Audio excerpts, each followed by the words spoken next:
Our decision to donate our embryos has come about through having had successful fertility treatment. Our son's just turned 5, and both my husband and I had initially wanted a larger family. We both have siblings, and we had 3 frozen embryos.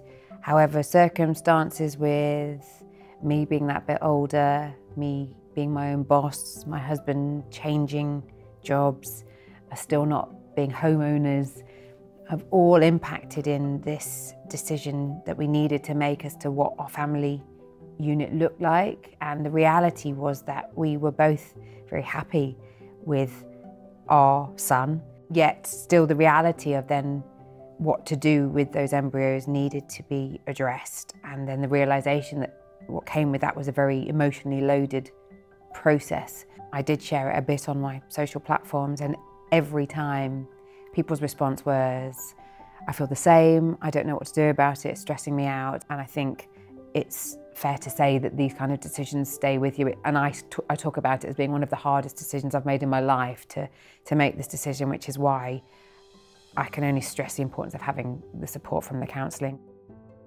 Jackie Stewart is a counsellor here at Bourn Hall, and we work together through the decision that I and my husband made to donate our embryos. Why is it such a difficult decision? If you are emotionally attached to that embryo as a potential child, you know, that can affect a person on a very, very deep psychological level and emotional level. And so that filters out into your life. And because you've not made a decision, you have a constant dilemma of making that decision. Counselling is purely supporting somebody's feelings. You can feel very alone and isolated out there with something that actually can be quite overwhelming, this decision. When we worked together, you talked to me about the grief aspect of this decision, and it wasn't something that I'd thought about. But if you had a dream to have more than one child and to complete your family, and that's changed, then there is a sense of loss. There can be, for some people, a sense of loss. On the flip side of that, you also then spoke to me about enabling and what this decision enabled me to do. And personally, as somebody who runs their own business, it was quite a significant move in that it was what it was going to enable me with my work. If you can actually be brave enough to come forward and to look at your fears, to look at all of the decisions, to walk through the different options, which can actually be really enabling, because they can see, you know, the potential of each option and what that can bring them. And that's very uplifting. You know, that's what I think it can, how it can help them, actually, going forward.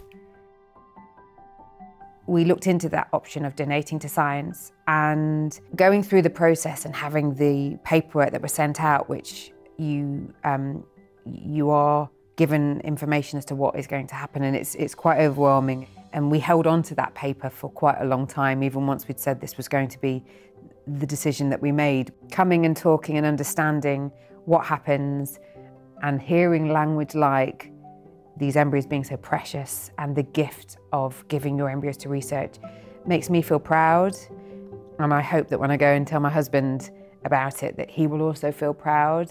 But ultimately, once we reached the decision, I felt that I wanted to acknowledge it. We went to the beach. I hadn't told my husband actually what I was planning, but I took 3 white roses because we had 3 embryos, and we threw them out to the sea, and of course they came back because of the tide, and they kind of lodged in the sand, and we took some pictures, and then I went on to share it. And I think that ultimately just bringing this conversation to light and realising that there's a lot more that needs to be spoken about in terms of making the decision that so many people that have to go through fertility treatment have in terms of their frozen embryos, making it acceptable to talk about it, because I think if you've decided to stop treatment rather than having to stop treatment are different things in themselves.